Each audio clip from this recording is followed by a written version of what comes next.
I'm the most annoying guy on set because I'm saying, excuse me, you do realize that this should be happening and they wouldn't do that, and you haven't read this, that means this would be impossible. And everyone's just going, Henry, just shut up and do the thing. And I'm like, I don't want to do the thing because he wouldn't do it this way, and he can do this. And it was not even a year ago where Henry very publicly said that he is committed to doing the planned 7 seasons of the Netflix Witcher on one condition. That condition being that the writers can manage to tell great stories while honoring the source material this show is apparently meant to be based on.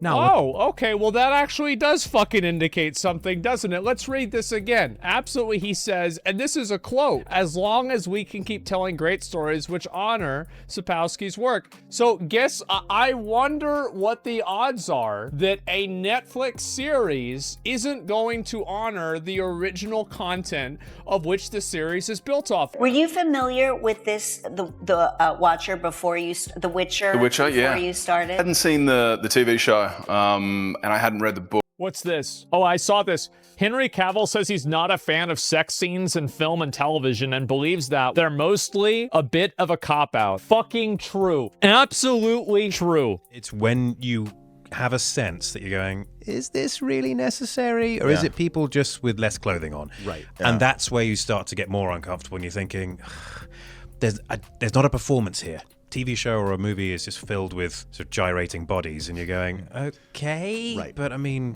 what is this doing for us apart from the idea of like, oh, naked person, great. Yeah. Henry Cavill has always stood apart from the Hollywood system. From the very beginning of his time as Geralt of Rivia, it was clear he wasn't just another actor taking a paycheck. He was a fan first, a man who grew up playing the Witcher video games, who read Andrzej Sapkowski's novels cover to cover, and who truly understood the grit, depth, and melancholy that defines the White Wolf. Fans immediately saw that Cavill wasn't simply playing Geralt, he was embodying him. His dedication went beyond what anyone expected. He corrected scripts when the writing drifted too far from the lore. He fought for costumes and monster designs to look authentic, and he constantly reminded the writers that The Witcher wasn't supposed to be a glossy fantasy. It was supposed to feel real, raw, and layered. That commitment, however, created a tension that only grew over time. By the time season 3 wrapped, Cavill's passion for accuracy and respect for the source material clashed head-on with the writer's desire to take the show in a different direction. Instead of leaning into Sapkowski's themes of moral complexity, loneliness, and tragedy, the script started pushing Marvel-style humor, side plots that didn't exist in the books, and an increasingly glossy aesthetic that felt nothing like the world Cavill had fought to protect. Henry left, but he didn't leave quietly. He walked away with the full weight of the fandom behind him. His departure wasn't seen as abandonment. It was seen as proof that the creative team had lost their way. Then came season 4. When Netflix revealed Liam Hemsworth as the new Geralt, the backlash was immediate. The first trailer for the upcoming season dropped like a stone, quickly racking up dislikes, negative comments, and meme after meme mocking what fans called a cosplay version of The Witcher. What was meant to be a bold new era instead felt like a betrayal. Viewers described the footage as lifeless, too polished, and missing the grit that made Cavill's Geralt iconic. Within hours, hashtags like #NotMyGeralt and #BringBackHenry were trending, drowning out every attempt Netflix made to steer the conversation. What really stung wasn't just the recasting, it was the way the showrunners presented it. Instead of addressing Cavill's exit with honesty or respecting the concerns of the fan base, the trailer doubled down on flashy CGI, slow-motion sword swings, and cinematic music that felt more at home in a superhero blockbuster than the grim world of the continent. Fans immediately noticed the differences. Cavill's Geralt carried scars, both physical and emotional. His stoic silence was weighted with decades of trauma. Hemsworth's Geralt, by contrast, came off too clean, too staged, like he had stepped out of a shampoo commercial. Reaction channels ripped the trailer apart frame by frame, comparing Cavill's nuanced performance to what they saw as an empty imitation. Behind the scenes, rumors swirled that Henry Cavill himself had seen the trailer. According to whispers in the industry, he wasn't just disappointed, he was angry. Angry that the very issues he had warned the writers about were now playing out in full public view. Cavill had fought tirelessly to keep Geralt faithful to Sapkowski's vision, but the Season 4 trailer looked like confirmation that his efforts had been ignored. For fans, this was the ultimate vindication. Henry wasn't being difficult, as some critics claimed. He was right all along. The backlash only intensified when people began digging up Cavill's old interviews. In one clip, he calmly said, "I'll always be faithful to the source material, no matter what." At the time, it sounded like a professional pledge. Now, fans see it as a warning that the writers failed to heed. Another resurfaced moment showed him explaining why Geralt would never act a certain way in a given scene. Because it went against the established lore, these sound bites spread like wildfire across social media, transforming Cavill into more than just an actor. To the fandom, he became a guardian of the Witcher's soul. Someone who cared when the writers and executives clearly didn't. Netflix tried to contain the damage. They disabled like to dislike ratios on certain regional uploads of the trailer, released behind-the-scenes featurettes praising Hemsworth's fresh take, and even shifted marketing toward the broader world of monsters and magic instead of the new lead actor. But none of it worked. Fans flooded every post with comments like, "This isn't The Witcher, it's just a brand wearing Geralt's armor." Petitions demanding Cavill's return hit tens of thousands of signatures. Others called for the show to be canceled entirely, rather than limp forward without him. The outrage wasn't just about losing a lead actor, it was about losing authenticity. As the pressure mounted, whispers of a confrontation between Cavill and the show's writers spread. Supposed insiders claim that Henry privately reached out after the Season 4 trailer backlash, telling the creative team that they had strayed too far from the spirit of the books, and that what fans were reacting to wasn't Hemsworth himself, but the loss of integrity. Whether or not this conversation truly happened hardly mattered. The internet believed it. Headlines screamed that Cavill had confronted the writers. YouTubers dissected every one of his past interviews like hidden prophecies. Fans declared him the real Geralt, a hero both on screen and off who dared to hold the franchise accountable. Meanwhile, the numbers spoke louder than any press release. The Season 4 trailer quickly became one of Netflix's most disliked uploads in the platform's history. Engagement plummeted, average watch times dropped, and the comment sections turned into battlegrounds. Netflix's wider brand even began to suffer, with angry fans spamming unrelated posts and unsubscribing in protest. Merchandise sales stalled, buzz for the premiere cratered, and analysts began predicting that The Witcher could become one of the most expensive flops in Netflix's history. Henry Cavill, however, didn't need to say much at all. His silence alone fueled the fire. When he did comment, he chose his words carefully. At a press event for Warhammer 40K, he said, "I'll always wish the best for the character and for the fans who truly love him." It was polite, but icy, an acknowledgement that the soul of The Witcher was with the fans, not with the studio. For many, that line wasn't a blessing. It was a warning.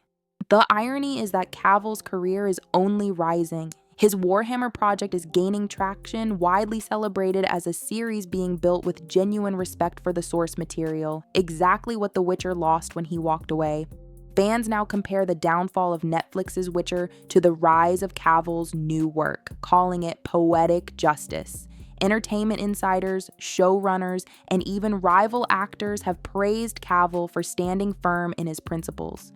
One showrunner tweeted, "Every franchise needs a Henry Cavill, someone who respects the material." That statement hit hard, not only for fans, but for the writers who once brushed off his warnings.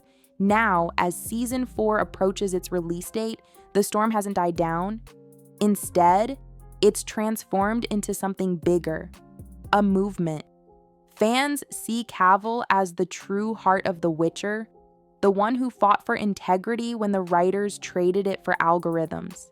They call him Geralt both on screen and off, a champion of creative respect in an industry that too often dismisses it. And no matter how Season 4 performs, one truth remains unavoidable. The Witcher lost more than an actor. It lost its soul. Netflix can pour millions into marketing, polish the visuals, or spin the narrative however they want, but the shadow of Henry Cavill looms over every frame of season 4. For many fans, there is no Witcher without him. And if Cavill's rumored anger at the writers is true, it isn't the anger of a bitter actor, it's the anger of a fan who loved the story too much to watch it crumble. That's why his departure hurts so deeply. He didn't just walk away from a paycheck, he walked away from a world he believed in because the people in charge stopped believing in it too. In the end, Cavill doesn't need to return to prove his point. He already has. Every dislike, every angry comment, every fan petition is proof that he was right. Fans didn't reject Liam Hemsworth, they rejected a vision of The Witcher without integrity. And for all the noise surrounding the season 4 release, the message is simple. You can replace an actor, but you can't replace authenticity. That's the lesson Henry Cavill left behind. And it's a lesson Netflix may never recover from. Henry Cavill's frustration with the writers of The Witcher has become something much larger than a behind-the-scenes disagreement. It's now a cautionary tale for the entire entertainment industry. His departure was the spark, but the reaction to season 4's trailer proved that the fire had been smoldering for a long time. Fans didn't just walk away quietly, they turned Cavill into a symbol of integrity, and Netflix into an example of what happens when creative voices are silenced in favor of shortcuts and surface-level spectacle. What makes Cavill's situation so unique is that he wasn't only defending himself, he was defending the legacy of a story that millions cared about. In an industry where actors often distance themselves from fan communities, Cavill leaned in. He knew the names of obscure Witcher characters, quoted lore directly from the books, and spoke with genuine passion about how the continent should feel. Fans saw themselves in him, and that bond made his eventual anger at the writers resonate far beyond Hollywood. When he left, it wasn't just business. It was personal. And when the trailer for season 4 dropped, it felt like a betrayal of both the man and the myth he had helped to build. Inside Netflix, executives tried to turn the tide by releasing behind the legacy featurettes and highlighting Liam Hemsworth's politeness in interviews. But fans weren't fooled. They filled the comment sections with clips of Cavill's Geralt, creating a stark contrast that no amount of PR spin could erase. Analysts noted that the numbers told the real story. Engagement was falling, pre-release buzz had evaporated, and the dislike ratios reached record highs for the franchise. This wasn't just bad marketing, it was a vote of no confidence from the very audience the series was meant to serve. As petitions and boycotts gained momentum, Cavill himself became noticeably more selective about his public words. At gaming conventions and press events, he stayed calm, but every phrase carried weight. When he said, "I'll always wish the best for the fans who truly love the character," people heard it as a coded message. He was speaking to the community, not the studio. His silence was more powerful than Netflix's loudest campaigns. For the fandom, that silence confirmed their belief that Cavill had walked away not because he wanted to, but because he refused to betray the story. Meanwhile, industry insiders began to weigh in. Writers, directors, and showrunners used Cavill's stance as an example in interviews, praising his commitment to creative fidelity. Some even warned that what was happening to The Witcher could become the new normal if studios ignored the voices of people who actually cared about the source material. This broader conversation transformed Cavill from a former lead actor into something greater, a rallying point for anyone who values authenticity over algorithms. The long-term consequences are now becoming clear. With Warhammer 40K in development under Cavill's guidance, fans are already calling it the real fantasy epic of the decade. The contrast is striking, one franchise collapsing under the weight of corporate meddling and another rising with Cavill's fingerprints all over it.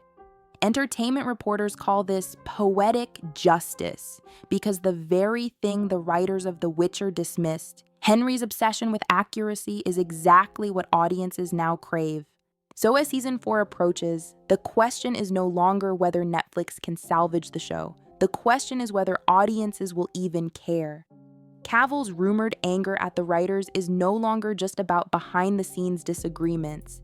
It has become the story itself, the defining narrative of The Witcher's downfall. And while Netflix tries to market monsters and magic, the fandom keeps circling back to one undeniable truth. Henry Cavill didn't lose The Witcher lost Henry Cavill. And perhaps that's the final lesson here. No matter how polished a trailer looks, no matter how much money is poured into CGI or reshoots, audiences will always feel the difference when passion is gone. Henry's anger was the anger of a man watching a story he loved get stripped of its heart. Fans recognize that anger because it's their own, and together, they've made it clear. The true White Wolf walked off that set long before the cameras stopped rolling, and no amount of spin will ever replace him.